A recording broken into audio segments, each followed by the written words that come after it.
like to party every day of every year. Since I was 15 and still wet behind the ears. 'Cause ever since then I've been hooked on the taste of beer. Well, we think we're really cool 'cause we're sitting by the pool with girls all around. Whoa, look what we just found. It's really, really cold, it's less feeling taste, but we got beer. Was a girl from Spain, and Lolita was her name. Well, the zipper got stuck. Whoa, boys were in luck. Big Albert started Everybody, welcome to the Paranormal Guys. I'm glad for beer. I like a lot of beer. From the bottom to the top, I just can't stop with beer.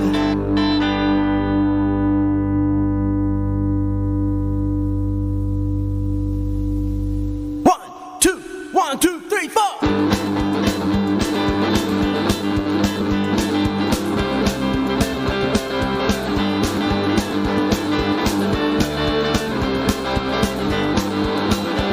I like Max, I like Billy, I like Rolling Rock too. I like Keystone, Coolers, Rocky Mountain Brew. I like 12 packs and 6 packs of beer. I like 12 packs and Tonight, I'm joined by Dina. Hello there. I apparently pushed wrong button and pushed myself on the screen. Ugh. All right, let's just start this all over again. Tonight, I am joined by Brenda and Bobby. Oh, good Lord. Who's Dina? Dina, I'm looking at her name here. She's saying, here, kitty, kitty, kitty in the chat. So, so I'm looking at her. It's the same as Bobby Allison's brother, Drew Fred. I don't know. So. Baby Allison? Yeah. Oh, so how is everyone? I live in construction hell, so I'm off work for 10 days, about to go on vacation, so I'm doing just fine. oh man, it is nice to be you then. I Yeah. enjoy life. I may not say a word, just sit here and smile all night. Well, I was gonna go camping, but the missus got a long weekend because of the Kaiser policy, and so they gave her extra days off. And I was like, well, let's go to the beach. And then I'm hearing the news today, and they're like, oh no, this weekend is going to be the busiest travel weekend since before COVID, and there's going to be more people on the roads, more people in the air, more deaths. I'm like, you know what? Maybe I'll just stay here. I don't know. We'll see. I haven't decided. She didn't get home until a little bit before the show, so I'll be coming through Knoxville.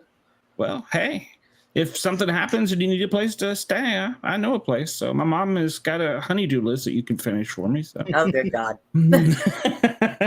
But JT's in the chat. Really would subject him to that. JT is in the chat. Yeah. Goodness me, I can't reach nothing. And then we got JT is in the chat. So where are you going, Bobby? Nowhere. Nowhere. No, I meant for your trip. Oh, I'm going to. Sorry, I'm just sitting here. I'm moving my mic. I'm going to the Outer Banks. Gotcha. All right. Knoxville, going to stay in Winston-Salem for a night and then finish the leg. Which island you going to? Well, a little place called Salvo. I don't know that I don't one. really know anything about it. It's south of Nag's Head, obviously. I'm going to. I'll be in his suitcase when he gets there. He opens it up. I'll pop out like Jack in the Box. He's already got problems with things that are in suitcases popping out at him, haunting him and hunting him. I'll leave my doll at home. It'll be okay. Bootleg Jeff Dunham strikes again. I'm telling you, I think I want the Sasquatch one and start taking lessons. I think that's what I want to do. So, Oh. So Brenda, any holiday plans? Yeah, I'm gonna try to move and get the heck out of here. Oh, is this your moving weekend? It should be. Hopefully. Oh, well, good. You should still be down there in Texas. So Yeah. You're still in Yes. Texas? Yes. yeah, I as long can't as you- leave. I cannot leave Texas. I have the best doctors in the whole world. I cannot leave them. They have kept me alive for 6 years. As long as you stay away from Dallas, you know. Yeah, no, I don't go anywhere near Dallas. I had my fill with Dallas. Yeah, I don't blame you. Nope. They can all stay there. I think we need to put a fence up around Dallas and just lock it. Keep Well, them all. I have a thing about Dallas, you know, since it's the Cowboys, so I can't. Is this your anti-Patrick Duffy rant? Yeah. Another thing about Patrick Duffy, he can step by step his way out. Okay, this is annoying because now I don't. Apparently, I can't chat. It's for Why? the best. It probably is. It probably is. Probably So- broke the chat too. I can't Well, chat either. I can Well, it I can tells read me- him. It tells me down below that I can text. I have get messages from Trovo, LinkedIn, 2 YouTube channels, 2 Facebook channels, Twitch, but then my little area where I go to type is got nothing there. That's sad. Last week it did. I'm still learning this, so you'll have to bear with me. Well, see, mine says sending messages is only supported for the host. Enjoy the stream. Learn more. I'm not pushing any buttons tonight. I No, done we've seen already what happened. we've already done enough of that because even Yes. this last time, even I screwed that up. So I hit the wrong button and no, wait a minute. There, it's back. What the hell happened there? It's back. That one's back, but the other's not. I don't know. How'd you get it? I don't know. I'm not going to ask. I'm not going to push any more buttons. So Yeah, don't If I push any could- more buttons. if I can figure out the chat, I would be a happy man. So what do we got for news today? Oh, what do we have for news? Yeah. Well, I'll start off with my public safety story because, you know, I think everybody should know CPR and the Heimlich maneuver. And it turned out that Woody Allen, whom is 87, that's his brother. It's Davey was his son. So Woody Allison, he was in a restaurant Allen. with his. See, you all Said didn't it tell me again. I was doing so Woody. good. Why y'all Woody. gotta mess with me? Why y'all gotta mess with me? Just Woody. So- It's payback for that blown pass interference at the end of the game last year. was totally come a on, flag. man. Come on, man. So- That was an interception. We won the game. Whatever. So he was dining in a Manhattan restaurant, and his friend Andrew Stein, who is 76, who apparently told the reporters that he normally ordered fish, but today he chose to order pork. Insert joke there. I'll let Bobby do that one. And the meat became lodged in his throat when all of a sudden Woody popped up and came to his rescue performing the Heimlich maneuver. So, Woody popped up, did the Heimlich maneuver. An 87-year-old man doing a Heimlich maneuver on a 76-year-old man, extending his his life. So, but apparently that's not the first time that Woody has done that because in the 90s, he did it for SNL producer who was choking too. So, Really? yeah. So, you know, it's good to know CPR and the Heimlich maneuver. If You can not, save hope a you're life. dining with Woody Allen. Yeah, or Woody Allison, either one. So we've had all 3 of our kids were in the NICU, and one was in there for 60 days, and one was in for 4 days, the other for 28. Doesn't matter, but they give a free class on CPR, so I feel like I can. And they had the little fake babies laying around. Like, everybody go make out with your fake baby real quick. It's so Oh, creepy, God. isn't it? Imagine getting pulled over with a bunch of those in your Jeep. So And this guy. you had Rescue Randy's. I had the little ones, and if I could only find the picture of where my students from my EMT class took the pediatric one out to a bar. And he's sitting at a bar with a cigarette hanging out of his mouth, and I got his arm propped up with a Jack Daniels bottle. I'm like, and they texted this to me while they were doing it. I'm like, you bastards, you kidnapped my doll. They took Recessa Annie out for a drink. Rescue Randies. That's Look, right. When I worked on the Army range, we had tons of those Rescue Randies. They trained for dragging dead bodies. We just put. Yep. They have to change their clothes. We had to spray paint them. We had to spray paint them brown to simulate Iraqi people. I'm not even kidding. I'm not even kidding. We had to do that and put it because it was during the surge, the George Bush surge. Yeah. And so we're dressing up these Rescue Randies in little turbans and shit. And I'm getting paid for this just out of college. I'm like, what's my life done? Well, I figure with as many mouths that have been on Recessa Annie, they owed her a drink. So Yeah, among other things. yeah, right. Yeah, that's funny. I didn't. Recessa Annie. We use the same ones to drag them in now the burning buildings, and we would get ticked off and just leave them in there. And the instructor's like, "Where's the mannequin? That's a very expensive mannequin." I'm like, "Ooh, about that." That's what they're called. They sell them in a box. They come all folded up. The Rescue Randy. Yep. It's actually designed after a what is it? It's a French man that it's his. Oh, what is it? What do they call it? Giant Ken doll is what it is. The real Rescue Annie is a death mask of a French lady from I think the 1800s. It was his. Oh, you mean the CPR mask? Drowned. Yeah, the CPR one. Yeah. I think she drowned, and he felt so bad that he wanted people to learn things, and so he made her the face. And so it's kind of creepy that you're still blowing into a 1800s lady's mouth, but oh wow. But yeah, Ew. true story. True story. You got anything? Now, don't they? It's the forbidden sugar mama. Exactly. She drowned.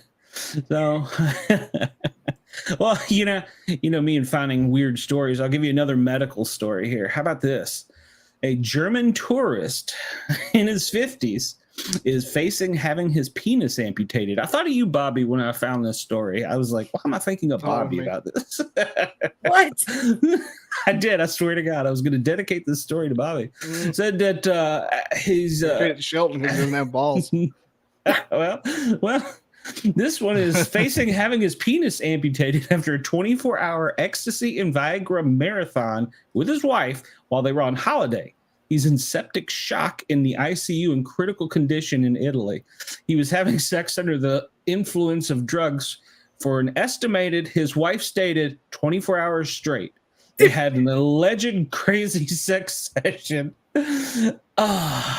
So the local media said that the man reported to the ER and stated he felt seriously ill. And they said, well, what's wrong with you? And he told them his story. And they said, well, let's have a look at the unit. And apparently it's necrotic. It has no blood flow to it and has not. And it has been, he has necrosis, which is a technical term for lack of blood, dead cells, skin cells of the man's penis and scrotum. Oh, no. So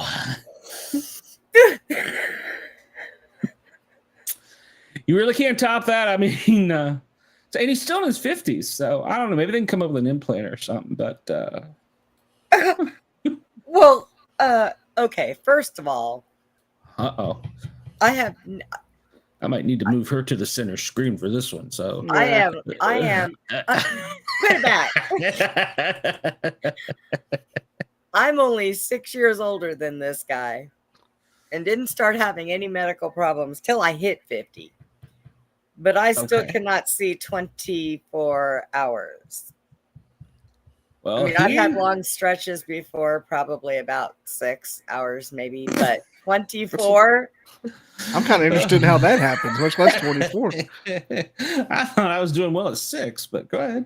So, 6 minutes, 6 6 seconds. minutes doesn't count. I didn't say. So. Wow, incredible. I bet he'll never do that again. No pun intended. Well, okay. So, I mean, was it the friction that burned it up? I mean, medically speaking, what caused the necrosis? Did he put a band on it? Well, I mean, that's the 4-hour thing with Viagra. It causes that. That's that warning. And he probably had it super going nuts. Not literally going nuts. He probably had it like and ecstasy. Ecstasy does the same thing. and so it's like a double pleasure kind of thing there. Okay. He probably took more. He probably took more than one Viagra too, and that's part of the. You Oh take my more God, than you one. probably took a handful. Oh, I'm and, sure. And ecstasy, yeah. Yeah. And ecstasy also? Was he sure Hey, he if even you- had if it in you- his wife and not the socket in the wall? I mean, Well, really? His wife went to sleep. His wife went to sleep, and a coon ran in. Like, who the hell killed Davy Crockett in here?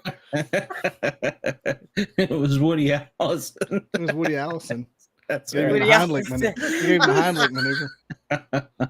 Woody Allison. Yes, it is called a priapism. That is correct. My former coworker. Yeah. I tell you, we have taken calls. I remember taking a call of the 911. Well, I didn't take the call. When you're in dispatch, you're just like this. Got your headphones on, mic down. You got everything, and you got the like 4 screens. And my partner, he was behind me, and we always listened for each other. If they got a hot call, that way we could pick up. And I heard my partner say, "Your penis is where?" I was like, okay, so I got to check this one out. I have no idea. Who wants to play What's Find going My on? Penis? So apparently he was in a parking lot of a popular West Knoxville mall with it in the cigarette lighter plug. So thank God the USB weren't around back then. Okay, gentlemen. I mean, You're do you have born a story? with those things. You're supposed to keep them. You're not supposed to stick them in foreign objects. You're not supposed to be cutting them off and just saying, "Come sew it back on." Leave them alone. Hey, they fixed the Bionic Man. Surely, if there's any technology, they'll figure. And he's in Germany, so he's got. Or was he? No, he's in Italy. He's screwed. If he was in Germany, they can fix anything over there. So the cars last forever. So It's definitely screwed. Maybe they ought to send the 24-hour screwing guy over to Germany and get him all fixed up. Oh, wait, didn't you say he was from there? he's from Germany, but he's in an Italy ICU, so in guarded conditions. So they better send him back to Germany because I don't think Italy's going to do anything for him. You know what? You know what they say about Italy, don't you? Italy, Literally. They might cut it off. Oh, I wasn't sure what that was a reference to, but okay. Oh, I was Yeah. I was like, sorry, right over my head. very confused. Bobby stays confused. Shelton is watching you, Bobby. I can hear it. Hey. So I have a bizarre one. Okay, now Uh-oh. here is a sick, demented, bizarre news feed I seen today. So there is a 30-year-old woman, and believe it or not, she lives here in the United States.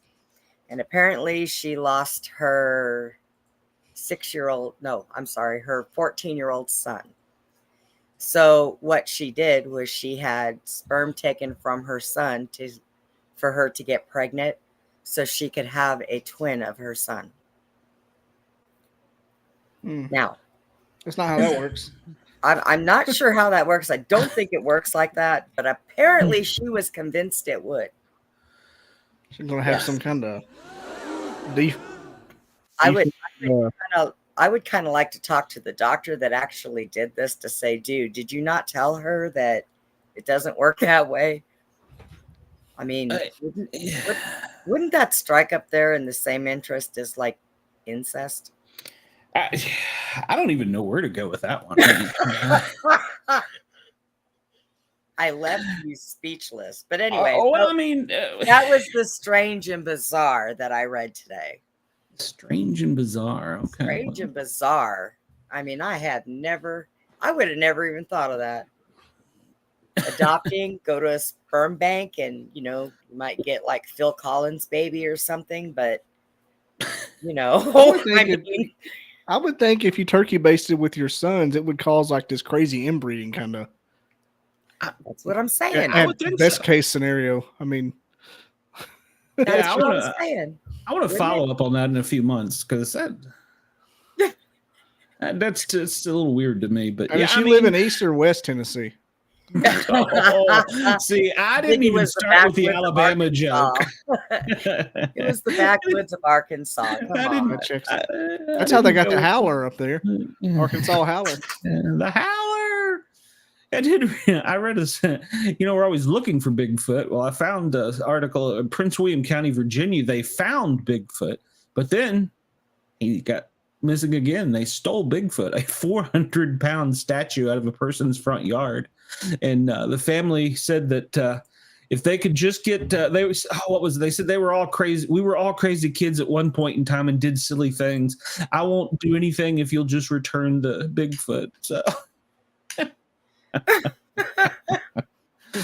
Well, if it just kinds of shows up, I found if anyone's kid shows up with a giant Bigfoot, please kindly return him home. We won't ask any questions or press charges. Simply bring the piece back.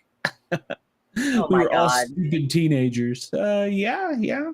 Hey, look, when I was how do you lose a 400-pound Bigfoot in your front yard? I mean, because it probably was kids. So okay, so was it a Bigfoot or was it a statue? it was a statue of Bigfoot. Okay, a well, real let me Bigfoot. tell you how that happens. When I was in high school, Before you finish your story, I just want you to know, and I didn't set this up, but they did break one of the legs off. So go ahead. I didn't set that up. When I was in high school, where I lived in California, there was a little drive-through dairy place, and they had this big cow in the front, a black and white cow. So all of us kids decided one day we were going to get together and steal this cow. So we took it, and we didn't know where to hide it. So a friend of ours had a swimming pool. It's hard to hide a cow. So we put it down in the swimming pool in the deep end and left it there. The mother came out the next day to go swimming and didn't notice it and jumped in the pool and screamed, "What the hell is that?" Needless to say, when they got the cow back, they chained it down because they didn't want the cow to end up being stolen again. People steal things, man. What if she would have jumped in the pool and like stabbed herself on a horn? Oh, and they murdered her and they all went to prison. Golly. That's worst case scenario. well, they had a lot of property. We could have taken care of that. Oh, you stole it. Never mind. You could have went to prison. JG said he found Bigfoot. Yeah, I saw that. Yeah, he found Bigfoot. He found Bigfoot. Yeah, I can imagine jumping in the pool and all of a sudden you're face to face with a cow. Whoa. And we were all in the garage fixing the car. We didn't even know she was going in the pool. But boy, we heard her. Oh, I bet you did. It was like, oh my God, your mom found the cow. Damn it. Why did you have to steal the cow? Hey, she wasn't supposed to be off of work that day, okay? Yeah, we were going to take it out of the pool. We were just trying to figure out how to get it out of there. We all do silly things in our youth, but I never stole a cow. My high school in Tennessee, they did, it's Halls High School. It's Halls Crossroads is the community. They bought a big banner with the letter B, and in the middle of the night, they climbed on the roof and covered the halls, and the sign says, "Welcome to Balls." I mean, I think that's great for a class prank. Welcome to Balls. I'm like, oh, good job, class of 23. Good job. There is still youth. Well, they don't get as adventurous as we did when we were younger. So, so I mean, if I can get a phone call from a friend saying, "Quick, you need to come over. There's a donkey in my mom's living room." And I'm asking them, "Did y'all do acid before I got there?" And then I get there and bigger than shit, there was a donkey in this kid's mother's living room. And I'm like, you better get that thing out of here before it shits on the floor. Then I'm like, how did you even get it in here? We don't know. It followed us around the back, came in through the sliding glass door. I'm like, oh my God. What was that? The movie where they stole Mike Tyson's lion? Or Hangover? not his Hangover. Oh my God, that's such a funny movie. It was just the tiger. Yeah. I just He was playing Phil Collins. That was a great movie. So Some people say it was terrible. To me, the funniest movie ever made is Dumb and Dumber. That's what I rate everything by. But Hangover, I think Hangover's up there with that kind of. That's Oh, you talk about the whole time you're just sucking wind. Yeah, I prefer the slapstick humor. That's what I like. So I'm thinking they were all smoking weed when they wrote that movie. Yeah, which Dumb one? and Hangover? Hangover, well, and the other one. I know what it's called, Dumb and Dumber. Yeah, Dumb and Dumber's like I think it's the funniest movie ever made. It's good. It's good. What was the one? Joe Dirt. That was another one there. Where Joe Dirt. Joe Dirt. I mean, it's funny, but it's just you got to be in the mood for that kind of humor. So Yeah, well, well, usually like the middle of the night's a good time because you're already tired and you're slap happy laughing. So you ever seen Half Baked? I think that's one of those that are up there with that. I don't know that I've seen that one. There's just a few movies I consider like my top 10: Half Baked and Dumb and Dumber and Big Lebowski. Oh, the Big Lebowski, yeah. And the Bandit. Big Lebowski, what? Big Lebowski band. Big Lebowski. Yeah. That's my favorite movie. That and Full Metal Jacket. That and Full Metal Jacket. Now that's kind of from one extreme to the other. In high school, we go up to Tennessee and buy fireworks and come back to my place because we had a bunch of land and we would shoot the fireworks at each other. Then go inside and watch Full Metal Jacket and Big Lebowski. I'm talking about every weekend.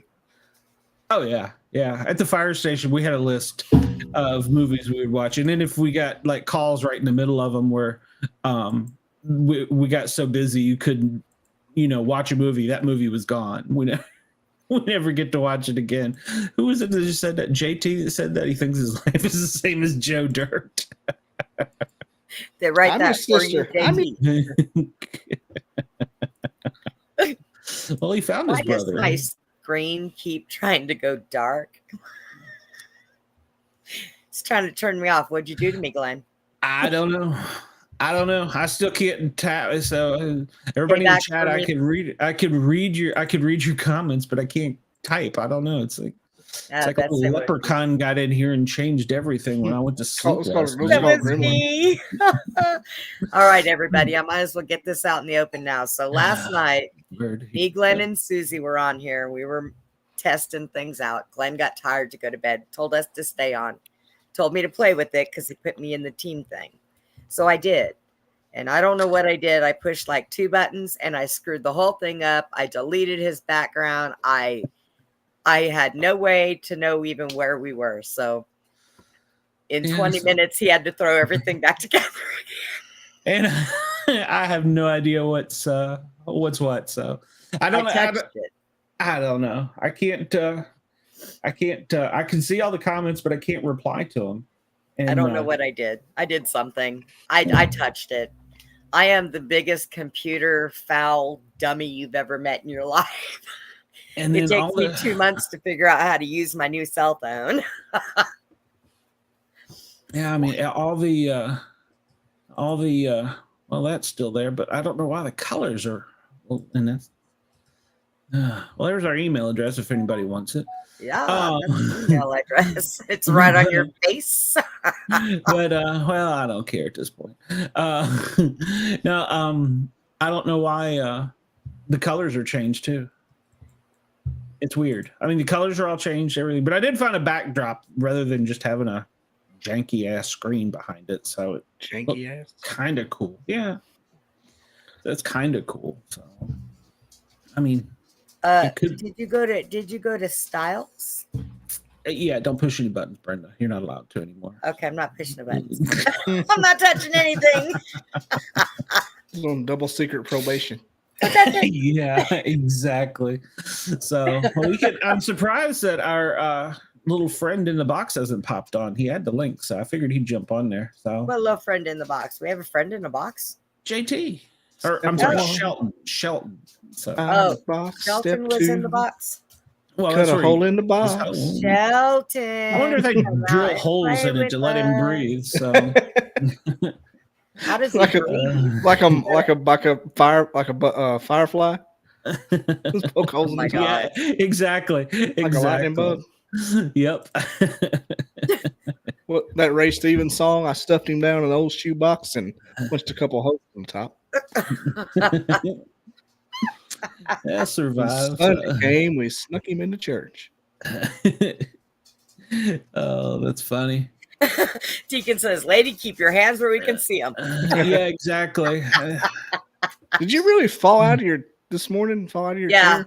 that was fun. I was like, what the hell? You said I'm on the floor. It's cold down here. I'm falling and I can't get up. I'm just gonna take my nap right here. She's the like, problem please with help it me. is, I would be okay with one leg getting up. No big deal. Spin like a But top. my left knee, unfortunately, I had knee surgery done on it, and it cannot go straight from bending to standing up. Mhm. So I can't get up if I fall down. It really sucks. I just sit there and try to get up, and I go around in circles. That's the way I imagine myself going swimming now. I haven't tried it with one leg, but I imagine if I try to go swimming, I'm just going to swim around in circles and not be able to get myself out of it, create a whirlpool, suck myself down, and drown. So, no.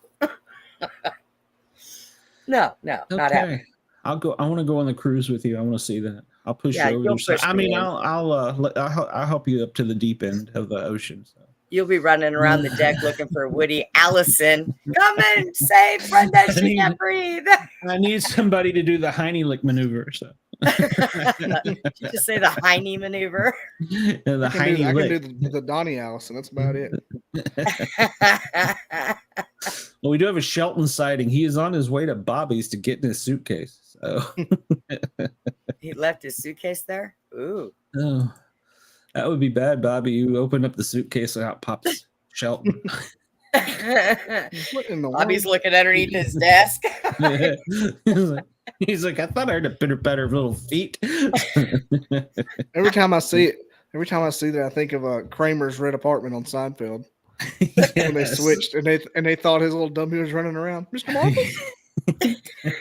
Yes. I love That's all I that can think show. about. It was a show about nothing, and they used to make me laugh. I don't know about anybody else. I Well, liked that it. was. Oh, it's one of my favorite. I got the whole show on DVD. Oh, I should have, but no, I love that show. Yeah, I'm with you. Yeah. I have references to almost every aspect of my life to one of those shows. So it's like I told my mom the other day. I was like, "Mom, you're a close talker." And she's like, "What?" I'm like, never mind. Back up. Tell your mom, get out of my bubble. You're in my bubble. It's a close talker. No, I don't You're want the close bubble boy. talkers. You're gonna pop the bubble boy. Bubble boy. Yeah. Oh my God, that was a classic Bubble Boy. episode. The Bubble Boy. Yeah. You pop the bubble boy.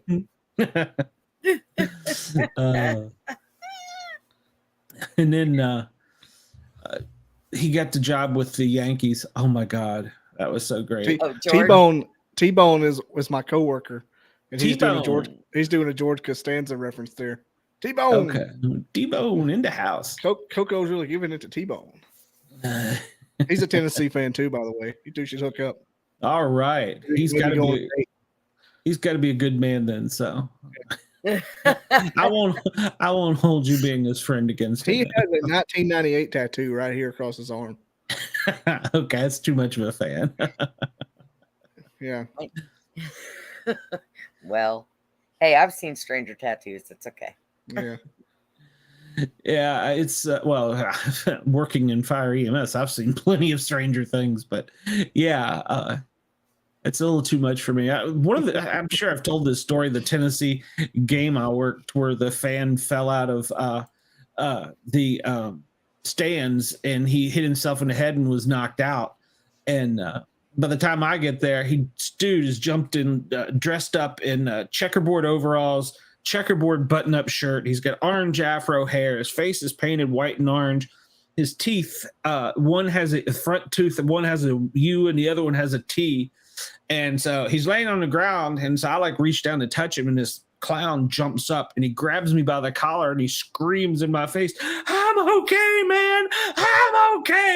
And he just takes off running, and I'm like, all right. You're like, I'm not. I just crap myself. Jesus.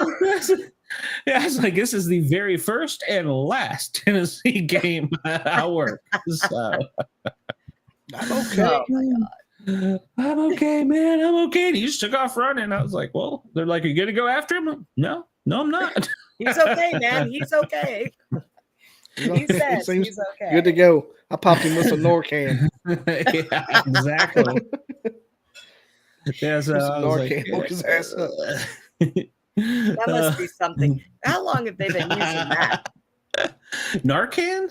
Yeah. Oh gosh. Well, I've been paramedic since 86. And we were given it then. So it's been a long while. And I'm sorry if it was cousin Bubba that I had the concussion there, but yeah, he got smarter after that. Knocked some sense into him, literally. Yeah, turned into a Vandy fan overnight. There you go. oh, that is cold. Why would you do that to a Tennessee fan? So. We want to see what a winning season felt like. Oh my goodness. Oh, I can't. I'm not for bitter. College. I'm not bitter. I can't tell at all. You're not bitter. Well, imagine me. I moved here into Georgia, and well, I'm in dog heaven here. So, When does your vacation start, Bobby? Right now. I mean, I'm on it. Right now. Oh, you're on vacation. At 4 p.m. Central Time, I was on vacation. And you've graced yourself with our presence. I mean, I'm still at home. We haven't left presence? yet. Yeah, I haven't left home yet. I'm just chilling out. he's locked the wife and the hurry up and kids get there and get his in the suitcase. closet. He's going to be locked out to get his suitcase. He doesn't hurry up. Poor Sheldon. Everybody going, the whole family? Yeah, we got like 4 generations going. Holy. Yeah, my grandma's going, and my 3 kids, and my mom and aunt. Did y'all get some motorhomes or something? My half of them's flying. Oh. Just me and my wife and kids are driving. Oh, okay. Road Sounds trip. nice. Are there any Electric- Buc-ee's in Tennessee besides Gatlinburg? There's one in Georgia, and there's one in Sevierville. Coming your way, there's one. There's one, but no, there is one between Nashville and Knoxville that just opened. So yeah, and then there's always the 407 exit if you, I guess, there for like Smoky Mountain, Gatlinburg. So yeah, have you not been to one? Yeah, I mean, but I can always go to another Buc-ee's. I like Buc-ee's. We got Buc-ee's here. I thought I was wearing a Buc-ee's hat before I put this one on. I stopped for the first time, and I think I was in there over an hour. It was like an hour and a half, and it's amazing. And I came out with like 4 lunches, 3 dinners, and and like, oh my God, and like 10 bags of chips. So they just built the one here that's all 565 in Athens, right next to Huntsville. That's the one. Yeah. I've been there like a dozen times. It's not that far. I loved it in there, man. I went in there and got lost for like 3 hours. Kevin Stallings just went to Buc-ee's for his first time Sunday. Oh, really? Kevin S. Sorry, didn't mean to say your last name. Was it fun? Yeah, he said he'd never been in there. He was roaming around. He said he opened the door and ladies started piling out. And old people started piling out like bison. He said just a herd of buffalo when them doors open. Yeah. I took my friend Ken flew in from DC, and so when we were going down south, we hit the one down in South Georgia, and I was like, "Oh, dude, we got to stop." I said, "But I'm going to warn you, we're probably going to be about an hour." And he's like, "Why? It's just a gas station." I'm like, "No. It's an adventure." And I lost him for a short period of time, and when I found him, he was checking out, and he had a grocery cart full. Now we were going on a week-long, jaunt down to the Keys, back up around through Tampa, and then back up into Atlanta. And he had a grocery cart full of potato chips, nacho chips, onion rings, pork skins. I'm like, what are you doing? He's like, we won't need to stop again. He goes, I've never seen so many flavors. I didn't know what to do. You gotta be kidding me. He bought like 3 T-shirts. And I've got 4 unopened bags of Buc-ee pork rinds, like every one of a different flavor. Yeah, we had every one of them. Yeah. Oh, and beef jerky, turkey jerky. I don't know what it was, Jerky. but All of them. yeah, got 'em it all. was jerky. And yeah, well, hey, ironically enough, so that's Hey! I got my Bucky's Hank out tonight. So yeah. If anyone wants to sponsor me, you can contact me. Oh, I would love to have Buddy Bucky's from as a sponsor. Bucky's. Oh my god, that would be a great sponsor, wouldn't it? Just that feed would me in be awesome. chips. Feed me in chips and Right. beef jerky. We just want Texas cheesesteak. Bucky pork rinds. Oh, and that's what is it? The pulled is it the pulled pork? The sandwich they're known for. Oh my god, yeah, it's pulled pork, right? Yes, Oh my barbecue God. pulled pork. They got Oh the my- brisket's their famous one. Is it Yeah. the brisket? Okay, See, yeah. I like Oh my- brisket. Hey, brisket on the board. It was Brisket so is good. good stuff. Yeah, it was so good. Yeah, beaver nuggets. Beaver nuggets. It's kind of like a malt ball, if I remember correctly. So It's the old corn pop cereal with glaze on. That's all it is. is that what? Okay, Remember, all right. gotta have my pops. It's Okay. just like that with glaze on it. Okay, I had not had that cereal candy like Rice Krispies like you're talking about until a few years ago. So I didn't know anything about that. So I was kind of thrown off with that one. I'd never heard of that before. And then somebody made it we were camping with, and I was like, what is this? Where has this been all my life? So what's the Wait, are name of you the talking cereal? about like Rice Krispie bars? I was talking about corn pops on the yellow box. Yeah, no, it's I like corn pops. it's one of the cereals. Oh gosh, I'm gonna have to look it up. And you make it like it's a candy in the South, and Rice it's got Krispie like treat? no, I've had Rice Krispie treats. My mom was a pastry chef and confectioner. There's not many sweets I hadn't had, but this was one that threw me off. That Is I'd it called never white had. trash? My mom makes something called white trash. It's got cereal and pretzels and M&Ms, and you put it in white Oh, yeah. glaze, and it just looks like a pile of trash. Yeah, no, that's good too, but that's too sweet for me. But yeah, I've had that. No, I'm gonna have to look it up because Brenda, is that a person in your house besides you? that No. Yeah. Why? What? I don't like that at all. Just kidding. Yes, there is. It's just somebody carrying out boxes behind you. He's like, Yeah, that's there's ghosts wandering around behind you, Brenda. Yes, There's there's a lot somebody going else on here. over there. Don't trust it. That was the funny. Amazon man. We almost made Bobby run. I just had to check on. I had the Amazon UFO man. guy was messing with my stuff last night. What? Oh, did he mess up your board? I think he messed my little dock. It's nothing but a USB extender. But it's the way I connect everything, and it's starting to get bad. But when he was coming on, it would mess up. I had to scrub the whole thing. That's crazy. Well, it's funny how that stuff happens when you're doing these shows. Yeah, this thing's old. The dock is old. It's Amazon. It's got the name of it I can't pronounce. So it's made in some God knows where Wuhan lab. I ordered a new one today. I found just the cheapest and the highest rated. Yeah. It's the way That's it's supposed okay. to be. Ken dropped Ken. I don't know where Who's that it? came from. I was like, Glenn. who's Ken? Glenn Who's dropped Ken? sour cream in his keyboard. Yeah, it's time to Took him probably like replace 10 it minutes to anyhow. blow that shit out of there. Glenn, do you ever plan on doing a like an on-site podcast in studio? Maybe a road kit? Well, I kind of pseudo have one. Why? You got something in mind? No, that's one of the things I was going to do with the dock I got that had a cord on it. As I've got like 2 or 3 places I could go and do like a podcast from like a haunted house. Yeah. One of which is coming up for sure. And I'm like, I wonder if I should do that or just have it virtual. Well, It's right back in my hometown too. I wouldn't do the haunted house. I would do out in the woods Bigfooting. But yeah, it's something I've cornflake candy. That's what it is. It's something I've thought of.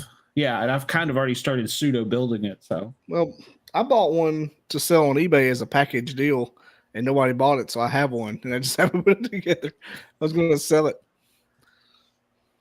yeah, no, I got an old laptop and some other stuff, and the Yeti mic, the first one I bought, it actually it works, but the I don't know, the thing that makes it louder inside of it doesn't work in it, and so Yeti is like, just put an X on the bottom of the serial numbers and we're sending you a new one. So it's kind of good customer service.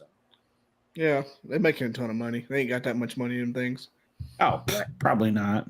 Why do you not want to do a haunted house, Glenn?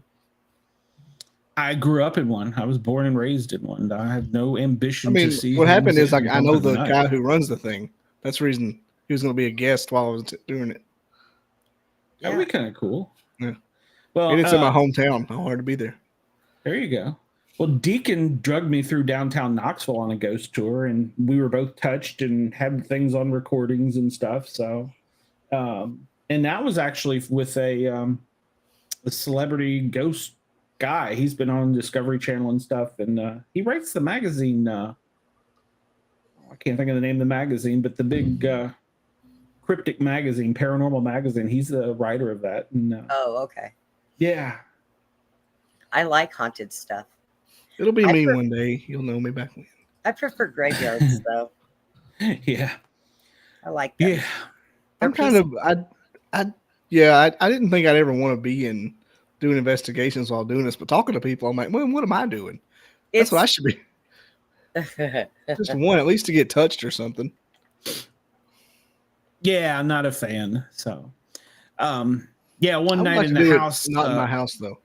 Yeah, one night in our house, something got pissed off and raked every pot, pan, utensil, or whatever off of the stove and countertop, like the little mini countertop beside the stove, and pushed my stepfather down. I was like, yeah, no, not a fan. not a fan. So Deacon's got pictures of ghosts in graveyard. Yep, I was with her when she got it. Yeah. We were the only ones to actually, well, I won't say the only ones, but we had more activity. And it was because we were open and knew kind of what to do. So, plus Deacon would like scream every time something went boo. So, but no, the last true experience I had was when we went back to that house. Guys, it's probably been 15 years ago on vacation in DC, and I was driving through the old neighborhood. And we found the house that I grew up in, and I was so young I didn't really remember it. And so I called Mom. I'm like, Mom, this house is for sale, and I think this is it. And I gave her the address, and she's like, that's it, yeah.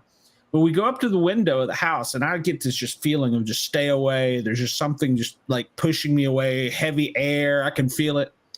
Everyone can look inside the windows. The house is up for sale, so it was all open up, and everything. Everyone can see inside the windows. It's pitch black in front of me. I could not see through the windows. And I'm like, come here, look. They painted the windows. And they're like, no, windows aren't painted. I was like, yeah. So, and I'm not a fan. I just don't do those things. And something was telling me, get away. It did not want me there. And I knew that. And I was like, yeah, all right. Hint taken 40 years later. So, wow. It said absolutely They really just weren't into you. No. Well, the first thing, inside. Yeah, I couldn't. Every now and then I would see the ceiling fan, like looking through the top of the window. That was about it. But otherwise, it was like somebody had sprayed black spray paint on the window pane. Like a really, really fat shadow man. Exactly. Afro Marshmallow Man. So it's like a ghost Lizzo went up to the room. But no, I'm not a fan. One of my first memories was being sick in that house and growing up, and I must have had a fever or something. I don't really remember, but I remember I was sick and my bedroom door open, and over to the right was my room door, and I rolled over and looked, and the door opened, and there was like light behind it, and what at that time I didn't know what it was, but today's modern interpretation of the painting of Jesus was standing at the door with his hand outstretched at me, telling me to come with me. And I was like, no. And so that's one of my very early memories. I'll probably have to talk about in counseling now. But wait, so you saw a painting of Jesus as a child? I didn't know who it was, but it was everybody has the painting of the traditional Jesus, with the purple robe on and and the crown, I guess it's a crown, whatever it is. And so, yeah, it's a typical modern interpretation of what the painting is. That's who I saw open the door and hold his hand out and tell me to come with him. But I just rolled over and went back to sleep. So were you asleep or yeah? Yeah, I was asleep, and I might have been 5, 6. Yeah, that's one of my first memories. So yeah, it's not that I'm scared of them. I just don't want anything to do with them. I've been around them my entire life, good ones and bad ones. I want nothing to do with them. So. Wow, Sorry. Chicken. Hey, I'm not chicken. But yeah, no. Yeah. So I seen a show where they had speaking of which, here you go, right up your alley, Bobby. They stayed in this bed and breakfast. I don't even remember what the show was, but every room had a doll in it. And the doll sat on the couch. And they would tell people that, the doll would move and do stuff. So these people sat up all night long staring at this doll. This doll never moved. And they thought, oh, this is a crock of crap. So they laid down, go to sleep. The man heard something and he got up just as the doll's head was turning by itself. Where they got up and packed their shit so fast they were out of that. running down the stairs with their bags. We're leaving. We're done. We're out. Yeah. Why do you go to something like that? To see what kind of a response you can get. And then when you get a response, you run. You leave. Was it a movie or a show? No, it was an actual I want to say it was a documentary of this bed and breakfast. And yeah, okay. I mean, it obviously says like there's a hotel in Nevada out in the middle of freaking nowhere. And it's got nothing but clowns everywhere. Yeah. And that place has got a lot of activity. That lady that Zoe Zatar was on that actual episode. Oh, was she? About the clown place. Yeah, that place was something else. Whew, but it's everywhere. People will sit there and stay there just, to see if they get activity. What is it about dolls? Or what is it? But what is it about dolls or clowns, or what is it about those things that attract them? Besides most people find a lot of those things creepy, but what is it about those that causes that? I'll ask you since you seem to know.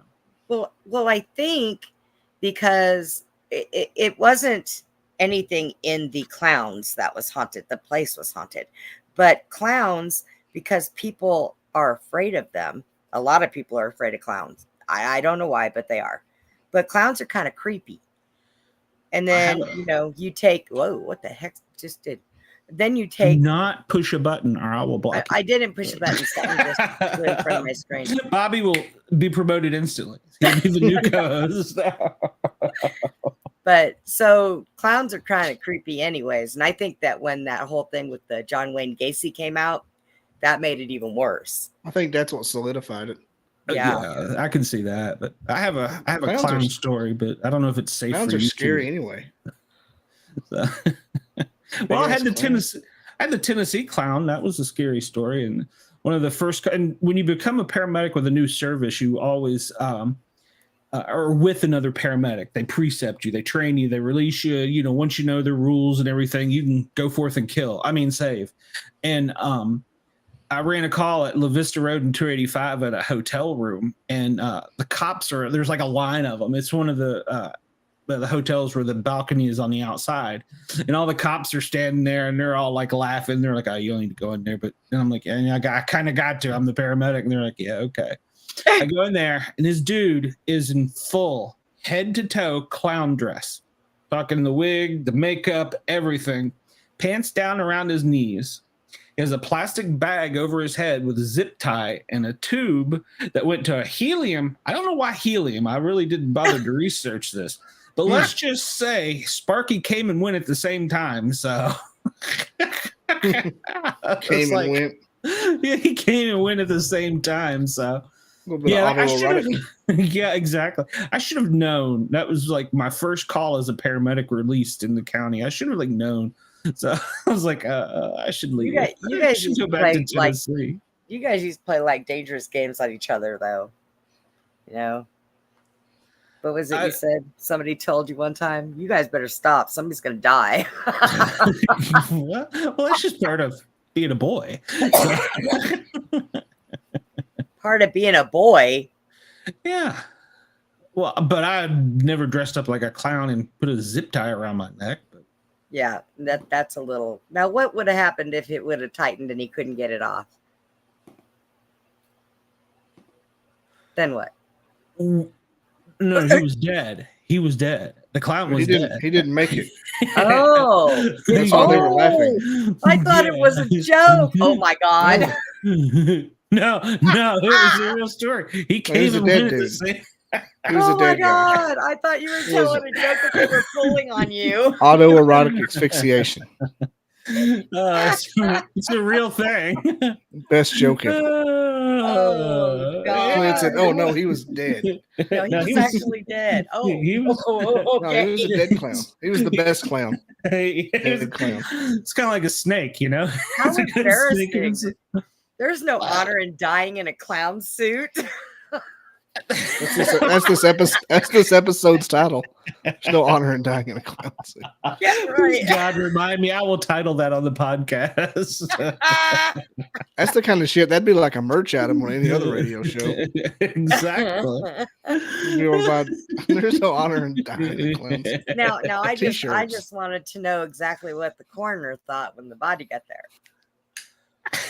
I don't know. Probably the same thing I thought. There is no honor dying in a clown suit. Like I said, he came and went at the same time. I guess I don't know. I wasn't. I was just there to go. Yep, he's gone. Straight out the door.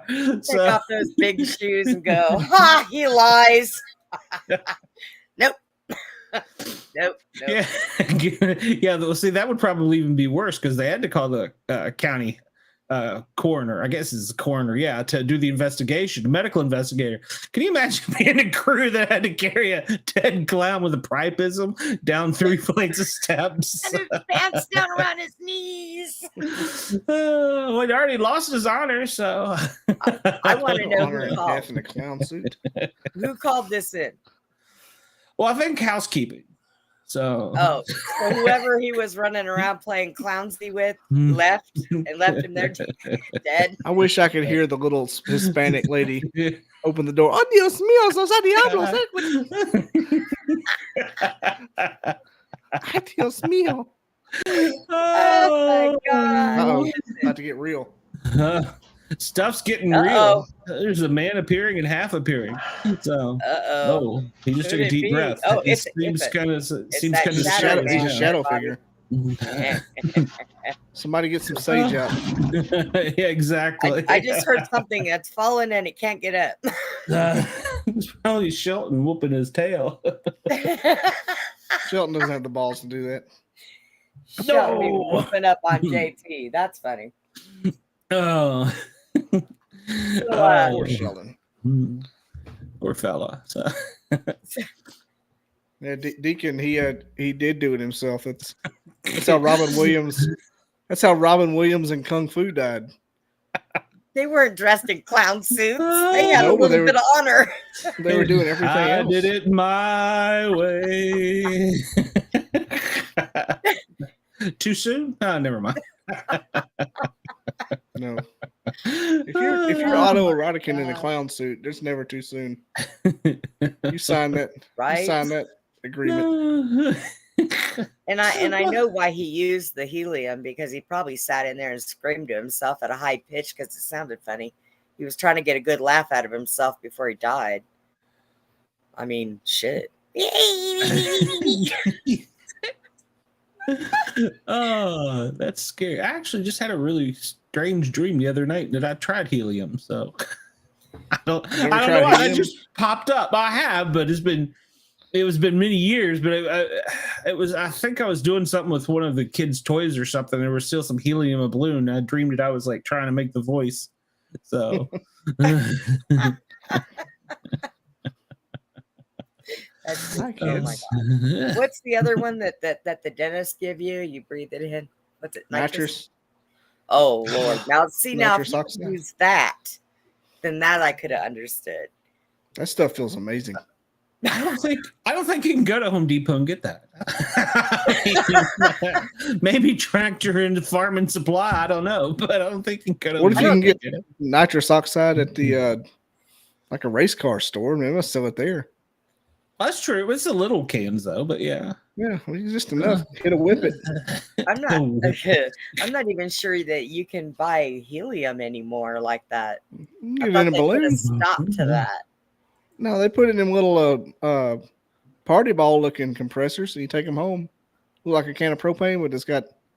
You Oh can buy yeah. them. It looks like a box of helium. Oh Lord!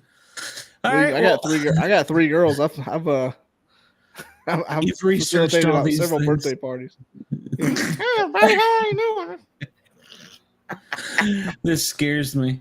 All We right, might well, have to order some of those, Glenn, so that we can do a show on. do a show like that? No, I Helium. think I'll pass. I'll You're supposed to pass. just fill balloons with it. You fill your rooms full of balloons. Oh, yeah. Well, what's the fun in that? I There's don't know. They just float around and get Got a stuck bunch in of the ceiling kids. fan, and You got cats. All right, That'll be well- fun. Cats Oh, gotta hate yeah. balloons. Oh, cats Cats gotta hate hate balloons. So, all right. Well, here we go, ladies and gentlemen. I promised you a guest tonight, and his name is Tony Mantor. He's a singer, songwriter, pianist, and producer. He's been performing as an artist and touring for, well, I'm not going to give it away. He could tell us all about that. He has hits in America and over in the UK. And ladies and gentlemen, Mr. Tony Mantor, welcome to our show, sir. Hey, thanks for having me. How are you? I'm doing great. Yourself? Doing well, doing well. So I see you found us and you got clicked in and logged in. I did. Everything went good. Good. And when you're dealing with the internet, you just never know what to expect. No, you don't. So I don't know true. what part of the country you're in, but yeah, it's been acting wonky for me for the past couple days. So Well, I'm down here in Nashville, so. good part of the world there. Oh, yeah. So, you were We're all familiar pretty with close. cookies. Yeah. This is Bobby. He's one of my assistant co-hosts, and Brenda, and of course, you know me. And Yes. then I got another guest backstage. We'll bring in here in a few. I think he said he's going to get ready. But so tell us a little bit about yourself. I could read about you all day, but it sounds better from you. Well, I don't know about that, but that's okay. Well, I've been here in Nashville for 30 years. I do production development. I've worked with some fairly well-known people, and I've worked with people that are up and coming. I've worked with like Jackie Wilson's son Bobby, Glenn Campbell's daughter Debbie. If anybody remember Happy Days, Donnie Most, Ralph Mouth, I'm producing and releasing him. Back in the late 90s, Mila Mason had some big hits. I produced and managed her for a while. So I've been doing this for a while. Yeah, a couple minutes there. I see a picture behind you there, Glenn Campbell. And Yeah. unfortunately, my dad was a country and western DJ, and that was who I was named after. Was Glenn Campbell. Well, I tell you, Oh my God. if you'd gotten the talent that he had, I tell you, you wouldn't be having any financial problems because he was just great. Yes, he was. I forgot I'm not about a Mila fa- Mason. And I'm not a fan of modern country so much. I like more of the classic country. So yeah, Sure. absolutely. So I don't think a lot of these performers today, I have a hard time. They get up there and they just sing. They don't do anything else. They don't play any instruments. They don't do anything. And a lot of times they use the voice box, or not the voice box, but the Pitch corrector. Yeah, exactly. Well, So- it's a different world now. I mean, back in the 70s, the 80s, the 90s, those country stars, the major labels actually got in there. They developed them. They developed their fan base. And when you got someone that like jumped onto Johnny Cash, let's say, I love Johnny Cash, they were a fan for Johnny Cash for life. In today's market, you've got people that are fans of singers, but 6 months later, a year later, they might have a new singer out there. And then all of a sudden they push one aside and now they're taking on the new one. So it's a completely different world as far as listenership. But I think that's mainly because in the late 90s, if you remember, they had like Achy Breaky Heart and a lot of songs like that. And they were kind of pushing the music towards the teenagers. and they're trying to make country cool when it wasn't cool, and now they've made it cool, but the thing that they forgot is that these teenagers have a short memory. They might like somebody today, but then 6 months later, a new person comes along, they push that one aside and they jump on that bandwagon. So it's a kind of a rotating circle of people. Ooh, not me. I've had two, and I've had them for a long time. One of them I've actually met, and the other one I used to tell my ex-husband, that man could park his boots underneath my bed anytime. And that was Toby Keith and Trey Sackins. Okay, yeah, both good guys. Yeah. So I forgot about Mila Mason. I'm looking. Yeah, that was around my time period too. Oh yeah, she had a bunch of big hits. Yeah, I remember her now. I'm like, holy shit, I remember her. Where's she been? That's my favorite area of music, 94, 95 country. Yeah, well, she's a great songwriter, So she, when Atlantic Records moved out of Nashville, she kept songwriting and writing with other stars and did some things, and so she's very talented. I forgot all about her. Oh man, her and Mindy McCready. Yeah. Came up about the same time. Dina Carter. Yeah. Unfortunately, Mindy had a bunch of problems that didn't work out well, but she was a great talent. That was rough. I hated to hear about that. She was a good one. She was. I actually got to know her, and I actually recorded in the same studio that she worked in, and so we would bump into each other and talk about different things, and she was the first singer that RCA put I think like $600,000 into the demo. They spent a bunch of money on her. Really? And it paid off. I mean, because she had talent, and Bobby Whiteside was a good friend of mine. He co-wrote her only #1 song, "Guys Do It All the Time." So she had a lot of good hits. Remember that one, the Cletus T. Judd version? Wives do it all the time. Oh yeah, see, I can't forget him. Oh, I love Cletus T. I'll take him right alongside anyone else. Well, it's again, it just goes to a different era of music and of time. You can get away with stuff like that back then, but today's world, it's hard to get away with some of the things that they say or have said. There's some Ray Stevens songs you couldn't play today. That's right. Absolutely, yeah. Yeah. Surfing USSR. Yeah. Me again, Margaret. Stop you. That's the Me Too movement right there. That's right. Me again, Margaret. Are you naked? Yeah. Get back here. With a weed eater and a live chicken. Oh yeah. Great times. You were talking about how the fan base was built so much different back then, because they would tour, they would stop at the little mom and pop AM FM radio stations a lot of times, and some of those AM FM radio stations actually had record studios in them for like the real rural areas. I mean, the blues is more known for that, but right.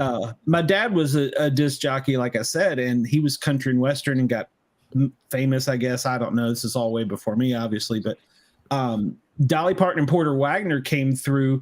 I want to say it was in Virginia Beach for some reason, and one of Dolly Parton's backup singers fell out or couldn't perform or something. Right. And so my mom had been singing local like contest fairs and stuff like that, country and western stuff.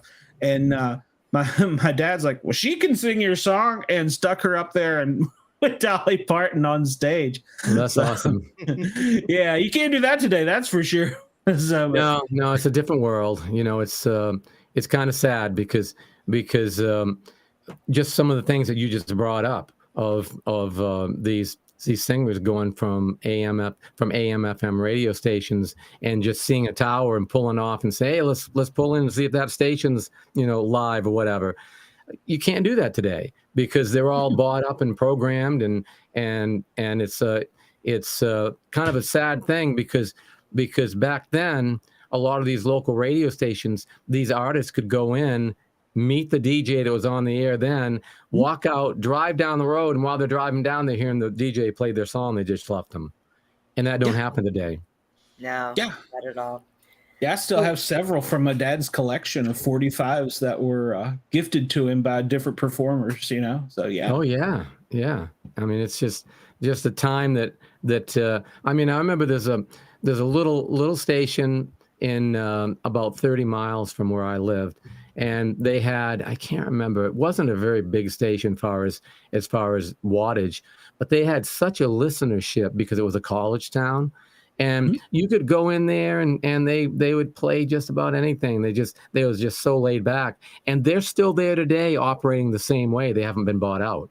So it's just That is nice. when you go over there, it's like going back in time. That's nice. That's neat. Yeah. It So really what have is. So what have you been up to lately, Tony? Doing anything new or? Well, I'm working on a project right now of my own that's supporting autism awareness, acceptance, and understanding around the world. I'm getting ready to start a podcast next month, and I'm going to be talking with different people from the autistic community that either are autistic or work with the autistic or their parents or grandparents or siblings of it, and just kind of help that out a little bit, because there's a little misconception about autism out there, and I think that if we can do something that can kind of shed a little bit more light on it, might help a few people. Absolutely. I have a friend whose son is autistic, so yeah, I completely understand that. Well, great. I mean, if they'd want to be on the podcast, I mean, my podcast is, I actually started listening to other podcasts that was dealing with autism, and there's a lot of great ones out there. But they get into the scientific part of it. They get into a lot of things that's above my pay grade of understanding. But the one thing that I didn't see or hear was people telling their stories. Because just in the last 3 weeks of starting to record my podcast, because I'm going to record them and then put them up, as a little bit later on. And just the people I've been talking with has told me their stories. It's pretty fantastic, really, how they get around, and how they talk with each other, and like one person told me, they said, a person told me that, "Oh, I'm so sorry to hear that your son's autistic," and she goes, "It's not a death sentence." Right. And that's what people have, that misconception. They feel that if it's autistic, they've got and that's kind of media, I think, a little bit. I'm not going to blame media, but if you look at things on TV or hear it on the radio, these interviews, sometimes they tend to skew towards the dramatic, which is the worst part of it, and rather than showing the great part of it. Because I talked with a lady that she's probably in her mid 40s, and she's an artistic poet, and she is just so great, Right. And then I talked with a lady that's raising a 14-year-old son, and she was telling me the stuff that she has to go through, and how he's now 14, and he's actually, when he started out, he was nonverbal, but now he's learned and he's blending in, and so it's not the end of the world. We have to let people know that. That's right. Have you ever heard of a Temple Grandin? Who's that? I'm sorry, I stepped all over. That's Brenda. okay. Her name is a Temple Grandin. She was autistic, but like a super genius, the way she saw things, and she like reinvented the cattle movement process from the ground up. Revolutionized. Oh, wow. She gives TED Talks. Yeah, she was severely autistic, but that's the most interesting case. Yeah, I mean, there's several out there that do public speaking. They're doctors. They're they do everything that anybody else does. It's just that they've got autism to a certain degree. I mean, you've got those. I mean, I've met autistic people that definitely need help on a daily basis. But then I've met people that are. They're working hard. They're making that transition into the workforce. And then I've met people that are fully functional. So we've got all kinds of people out there that are all different levels. But stop and think about it. We've got what we call regular people. I mean, we got all different levels out there, and and I know some people that are friends of mine. I don't even know how they're making it. It's like, so I mean, it's like it's too bad that they get kind of pigeonholed into a certain thought process. Wow. Yeah. That's awesome. A couple seasons ago on a television show on CBS, Big Brother, one of the contestants didn't want anyone in the cast to know. She'd revealed it backstage and in her interviews that she was autistic. And I Wow. think she was a black belt in karate or one of Yeah. the forms. She was a track and field star. I think she'd even done some professional or semi-professional amateur boxing, and she'd done all these sports. And on the show, never would have guessed it. And she almost won the show. And at the end of the show, when everybody comes out and they tell like their little secrets and stuff, Right. she told that was, her story. And she was always so proud to have been there and represented and done this and that. Everybody was blown away because they were like, well, that's not what we thought. Well, yeah. Right. And Right. so I think it's great. And well, just like you said, there's, those of us that aren't smart like me. And then, well, there's Bobby. So it's yin and yang. Can't help So. Bless my heart. Well, I did an interview here yesterday, and he said, well, just by talking to all these people and everything, you're going to be an expert. I'm going, no, I'm so far from an expert that my feeling is if I can just bring these people on my podcast, let them talk.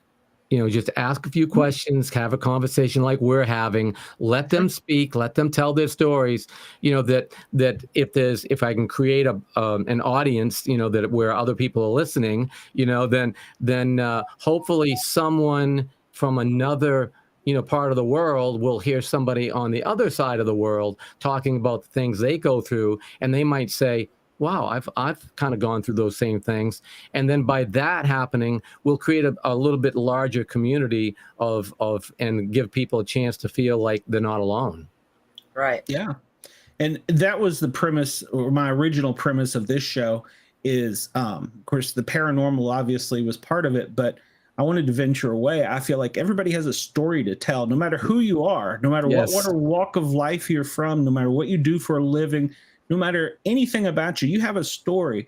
And if you have a story that's interesting and needs to be told or can help someone else, by all means. Right. As a paramedic running out in the streets for 35 years, I've heard so many stories, but I've also heard things that have influenced my life from people I would have never met. So this is kind of my way of sharing back to the community in that aspect, that I feel like, I've got a voice and a talent for BS. And so let's hear your story. I like to talk. I like to hear others tell what's going on in their life. And, I think earlier we were talking about Woody Allen. They're going to make fun of me. I'll screw it up before it's over. Doing the Heimlich maneuver. If more people do CPR and the Heimlich maneuver, there'd be more lives saved. It's the same type principle. I think we all have a story. What was his name? I'm done with you, Bobby. I'm blocking you.